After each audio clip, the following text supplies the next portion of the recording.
오늘 우리가 함께 묵상할 하나님의 말씀은 시편 21편 7절에서 13절 말씀입니다. 말씀의 은혜를 나누기 전 먼저 카리스를 준비해 주시기 바랍니다.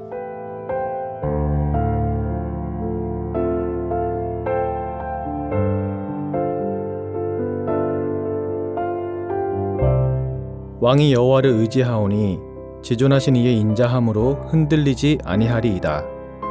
왕의 손이 왕의 모든 원수들을 찾아내며 왕의 오른손이 왕을 미워하는 자들을 찾아내리로다. 왕이 노하실 때에 그들을 풀무불 같게 할 것이라. 여호와께서 진노하사 그들을 삼키시리니 불이 그들을 소멸하리로다. 왕이 그들의 후손을 땅에서 멸하며 그들의 자손을 사람 중에서 끊으리로다. 비록 그들이 왕을 해하려 하여 음모를 꾸몄으나 이루지 못하도다. 왕이 그들로 돌아서게 하며 그들의 얼굴을 향하여 화의 시위를 당기리로다. 여호와여, 주의 능력으로 높임을 받으소서. 우리가 주의 권능을 노래하고 찬송하게 하소서. 아멘.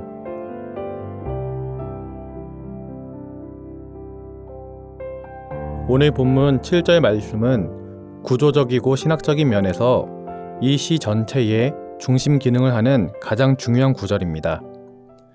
지존하신 우리 하나님과 왕 사이의 근본적인 관계를 보여주고 있습니다.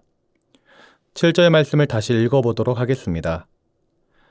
왕이 여호와를 의지하오니 지존하신 이의 인자함으로 흔들리지 아니하리이다. 왕은 여호와를 의지한다고 말합니다. 그리고 지존하신 이의 인자함으로 흔들리지 않는다라고 말합니다. 여기서 우리가 알 수 있는 것이 하나 있습니다. 하나님과 왕 또는 하나님과 백성 사이에서 나타나는 하나님의 성품은 인자하심이라는 것입니다. 그리고 백성과 왕이 하나님 앞에 보여야 할 반응은 전적인 의지와 신뢰인 것입니다. 그래서 전쟁의 승리는 하나님을 향한 인간의 전적인 신뢰와 우리 인간을 긍휼히 여기시는 하나님의 인자하심이 합작한 결과라고 볼 수가 있는 것이죠. 우리 인간은 하나님을 전적으로 의지하고 하나님은 우리에게 자비를 베푸시는 일이 동시에 일어날 때 하나님의 일이 이루어진다라는 것입니다. 그것은 문제의 해결로 다가오고 전쟁에서의 승리로 다가오는 것입니다. 이어지는 8절부터의 말씀은 적군을 물리친 왕과 하나님을 찬양하는 내용이 이어지게 됩니다. 왕과 하나님이 적군을 다 찾아내어 그들을 풀무불 같게 할 것이며 불이 그들을 소멸할 것이라고 말합니다. 그 적군이 왕을 해하려고 할 테지만 그 음모는 이루어지지 못할 것이며 오히려 그들은 왕에 의해서 전멸당할 것이라고 말합니다. 하나님의 높고 위대하심을 찬양하고 있는 것이죠. 우리는 오늘 말씀을 통해서 하나님의 성품과 우리 인간이 가져야 할 태도에 대해서 살펴볼 수 있었습니다. 그것을 한 단어로 말하자면 하나님의 인자하심과 하나님을 향한 우리 인간의 전적인 의지와 신뢰입니다. 하나님의 인자하심을 말할 때 사용된 단어는 헤세드라는 단어입니다. 이 헤세드, 하나님의 인자하심이 사랑하는 성도님들에게 충만하게 임할 수 있기를 기도드립니다. 그리고 하나님을 의지하고 신뢰한다라고 할 때 사용된 단어가 바타흐라는 단어입니다. 사랑하는 성도님들은 세상 것을 의지하지 말고 온전히 하나님만 의지하고 신뢰하는 바타흐가 충만히 있기를 주님의 이름으로 기도드립니다. 오늘 본문을 통해 전쟁의 승리는 왕의 군사적 능력에서 비롯되는 것이 아닌 하나님께 있음을 우리는 살펴보았습니다. 다시 말해 전쟁에서의 승리는 하나님을 향한 왕의 신뢰와 의지인 바타흐에 하나님의 인자하심, 헤세드가 반응한 결과라는 것이죠. 한마디로 정의하면 전쟁은 하나님께 속한 것이라는 말입니다. 그래서 사무엘상 17장 47절에서는 이렇게 말했습니다. 또 여호와의 구원하심이 칼과 창에 있지 아니함을 이 무리에게 알게 하리라. 전쟁은 여호와께 속한 것인즉 그가 너희를 우리 손에 넘기시리라. 아멘. 말씀과 같이 진정한 구원은 하나님의 힘에서 나오며 진정한 복은 하나님의 임재에서 출발하는 것입니다. 전쟁의 주권을 쥐고 계시는 하나님께 대한 믿음만이 온전한 승리를 가져다 주는 것이죠. 따라서 사랑하는 성도님들은 하나님만을 의지하고 신뢰하시기 바랍니다.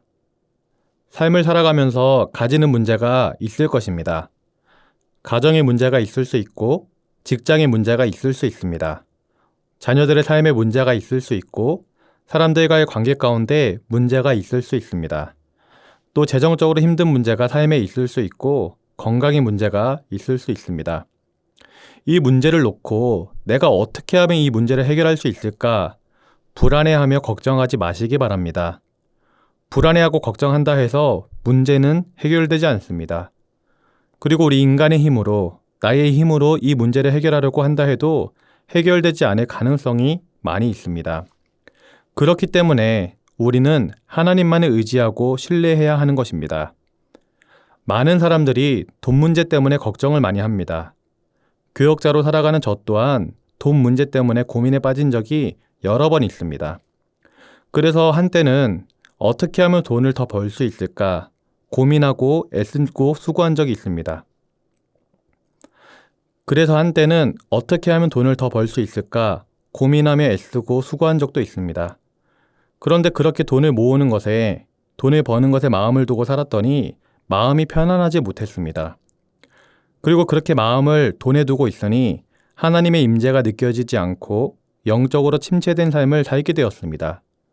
그리고 돈도 모아지지 않고 오히려 돈이 이상하게 사라지게 되었습니다. 그런데 반대로 기도하고 예배하며 사역에 집중하여 삶을 살다 보니 마음에 평안이 임했습니다. 그리고 돈을 모으려고 한 것도 아닌데 이상하게 시간이 지나서 보니 많은 것은 아니지만 돈도 조금은 모아져 있었습니다.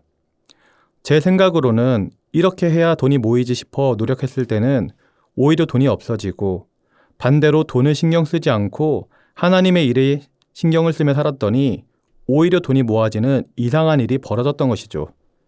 이것이 바로 신앙의 비밀이며 성경의 가르침입니다. 복음서에서 예수님께서도 돈과 하나님을 동시에 섬길 수 없다라고 말씀하시며 먼저 그의 나라와 의를 구하라 하셨습니다. 그리하면 이 모든 것을 너희에게 더하시리라 말씀하셨죠. 이 말씀이 진리인 것입니다.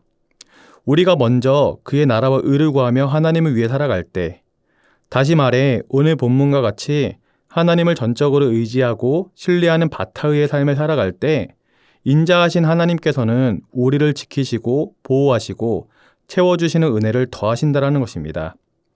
사랑하는 성도님들이 많은 문제를 삶 가운데 가지고 계실 거라 생각합니다. 그러나 하나님께서는 그 문제보다도 크신 하나님이시라는 것을 다시 한번 기억하며 확신할 수 있기를 소원합니다. 문제를 해결하려 노력하기보다는 하나님을 의지하고 신뢰하는 성도님들이 되시길 바랍니다. 그래서 살아계신 하나님께서 어떻게 역사하시는지 직접 몸으로 체험하는, 직접 몸으로 경험하는 성도님들 되시길 주님의 이름으로 기도드립니다. 기도하겠습니다. 사랑의 하나님 아버지, 오늘 본문을 통해 하나님을 향한 왕의 전적인 신뢰와 의지, 그리고 하나님의 인자하심이 합해졌을 때 전쟁에서 승리하게 되는 것을 기억합니다. 이를 통해 하나님께서는 하나님을 신뢰하고 의지하는 자에게 인자하심을 베푸시는 하나님임을 다시 한번 깨닫게 됩니다.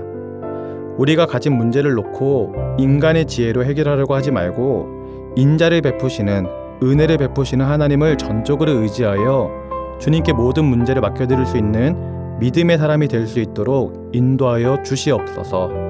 감사를 드리며 예수님의 이름으로 기도드립니다. 아멘. 하늘에 계신 우리 아버지, 아버지의 이름을 거룩하게 하시며 아버지의 나라가 오게 하시며 아버지의 뜻이 하늘에서와 같이 땅에서도 이루어지게 하소서. 오늘 우리에게 일용할 양식을 주시고 우리가 우리에게 잘못한 사람을 용서하여 준 것 같이 우리 죄를 용서하여 주시고 우리를 시험에 빠지지 않게 하시고 악에서 구하소서. 나라와 권능과 영광이 영원히 아버지의 것입니다. 아멘.